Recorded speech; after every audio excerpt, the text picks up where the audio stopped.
I want to talk to you about Jordan Peterson. Please.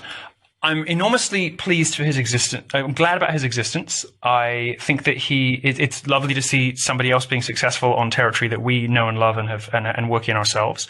I worry a little bit for him because I don't think he sees what's coming for him. But he doesn't realize the fall he's being set up for at the moment, and I'm not sure how well he's going to deal with it because he seems like a nicer person than us. My problem with him is this. I don't understand half of what he says. I don't understand what he's saying. I'm a very smart, very expensively educated person. And I'm not like, I was never top of my class because I was too lazy and whatever, but it's fairly obvious that I'm like a smart person. And I read a lot. I read books about the French Revolution for fun. You know, like I'm not an idiot. I just don't understand half of what he fucking says. And when you're talking about Plato, Aristotle, or whatever, like I get it, I understand. I'm like, yeah, I remember that from school. Yeah. You know, like I get it. And even if I don't know what you're talking about prior to the fact, or if I never heard it before, I understand it. Because you talk about, you know, many of the same issues and some of the same philosophers, some of the same concepts in a way that I get. And I don't know what people are getting from him that they don't get from you, probably nothing, but there's just sort of, help me to understand the Jordan Peterson thing, because is it just that people are sort of trying to work out what he's saying, and if it's that arcane and mysterious and Byzantine, then it must be profound. Is that something of what's going on? Because I've noticed that happen with other public figures. And I want to couch all this by saying I'm really happy that he exists and I like him, he's great, all the rest of it. But I'm just like, if I don't understand half the sentences that come out of his mouth, what on earth are the rest of America like getting from this? Well, and you would also be very, very well educated in Christian theology and primary myths and literally some of all the stuff he talks about. Yeah, and I have to work really hard to pass the sentences. You know, sometimes when he's on stage and he's like rambling about some myth or some fairy story or whatever something about bunnies or whatever it was, and it's like 15 minutes. And I'm like, I'm sorry, I'm trying. Honestly, I'm not saying this to be difficult. I just don't fucking understand the guy. I don't know what he's saying. Do I just not speak Canadian? I don't. As someone who knows both philosophy and Canadian, help me out. What am I missing? Well, so for the philosophy side, you kind of got to, so the reason I always work to try and be as comprehensible as possible is you got to start with your first principles. To great success. Yeah. Like, I mean, non-aggression principle and private property rights, free markets, free speech, like all the stuff. It's actually kind of a limited set that you're working with as a philosopher. And that's good. Right. You know, you're kind of working with a limited set. No, and as you watch a lot of your videos and you hear the same phrases because it's that essential toolkit. Yeah. You know, it's your socket wrench, your spanner, your hammer. Like you're using that core toolkit and applying it to various problems. You've got paint and you've got a paintbrush, but it's what you do with it all. So for me, it's all about starting from the first principles and kind of radiating out from there. Now, again, I don't know Jordan Peterson's sort of core philosophy as far as that goes. But I've read the book and I still don't know what it is. But the difference between a psychologist in general and a philosopher, I would assume, is that the philosopher's starting from first principles and working out from there. And anything that doesn't conform to those first principles is something you need to criticize or reject and so on. And a psychologist, of course, is starting with a lot of data, a lot of studies, a lot of self-knowledge, and some of it is fairly goopy as a whole. But you know what? This is going to sound like I'm shitting on the guy, and I love that he exists, but I like Camille Paglia, for instance, who is able to stitch together literary references with psychological insight, with sociology, with political history. She's got one of those minds that can draw from ancient Greece as effortlessly as it draws from, 1960s, second wave radical feminism, and say something interesting with those components. She can remix and reimagine them and present them in a way that, you need to understand all the references, which sometimes is hard. Sometimes it's hard work. It seems like she and I have read a lot of the same stuff growing up, maybe, or whatever. So I get most of what she's on about. Yeah.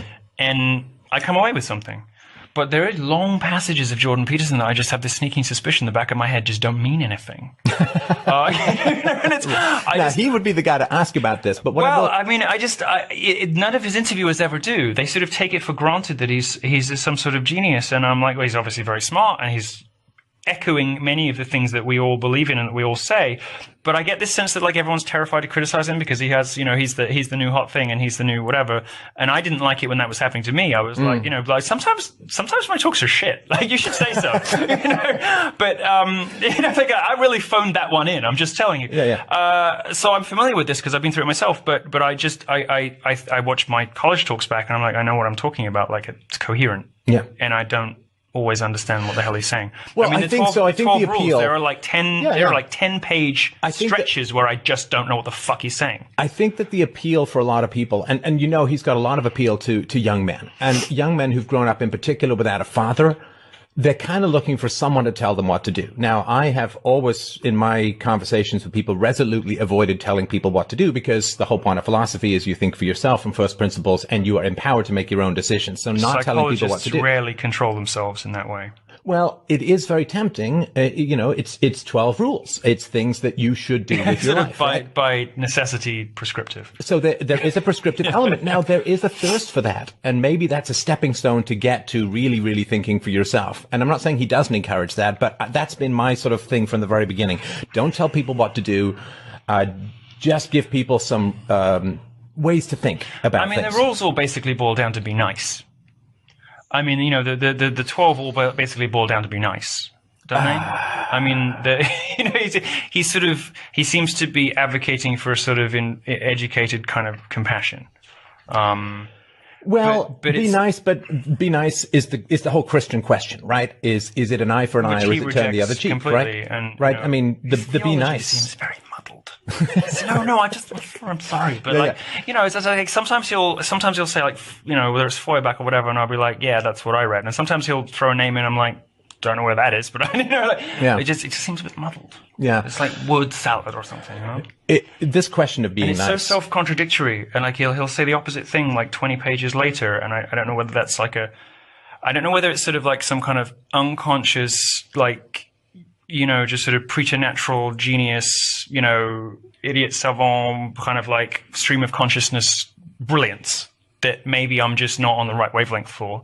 Or whether it's a hedging technique so we can have it both ways. but I don't know. I don't want to go on about it. We'll move on to other subjects. Let me just say this. It's because I've got you in the studio today. I just want to ask somebody who I know will have had some of these questions. It takes a certain amount of just annoying, frustrating mental rigor to say, I'm not going to contradict myself. Now, again, psychology is not necessarily working from the same first principles. There is a multiplicity of consciousness that is accepted in psychology. Some people call it the internal family systems therapy. Some people call it alter egos.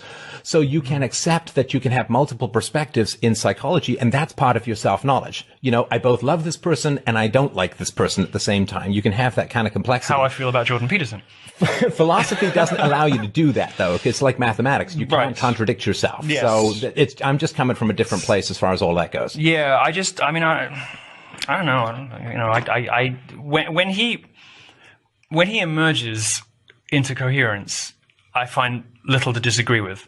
But there's so much that is not coherent, and so much that just seems impenetrable, like jargonic to the point of like being indistinguishable from from Lacan, Derrida, and from, you know, some of the pseudo philosophers of the French tradition who, you know, just there's very little once you unpick all the games, you know. Once but you also pick he's moving. Sorry to interrupt, but he's moving from speaking to students and peers. It's undergraduates. I don't. Oh, you mean the courses that he's given undergraduates? The way he speaks is surely more understandable to me than it is to some 20-year-old who's never heard any of this stuff before. And I'm not blowing smoke just because you happen to be in studio, but I'd sooner have a teacher. You know, I'd sooner have a teacher I understand than a teacher I don't, even if the teacher I don't was more brilliant. Yeah. Anyway, I'll move on because I don't want to spend the whole.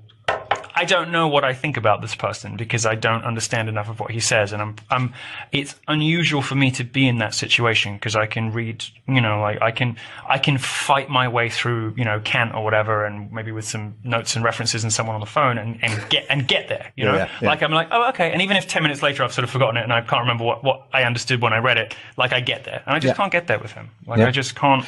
It is tough because when grab hold of him and understand what he's saying at any one moment with any reliability. When you're smart and educated and you can't understand what someone's saying, it could be because they're a stone genius, or there's an alternative explanation. And I think that's where you're still exploring. Standard deviation in one or the other direction. Right. And that's where we'll leave it.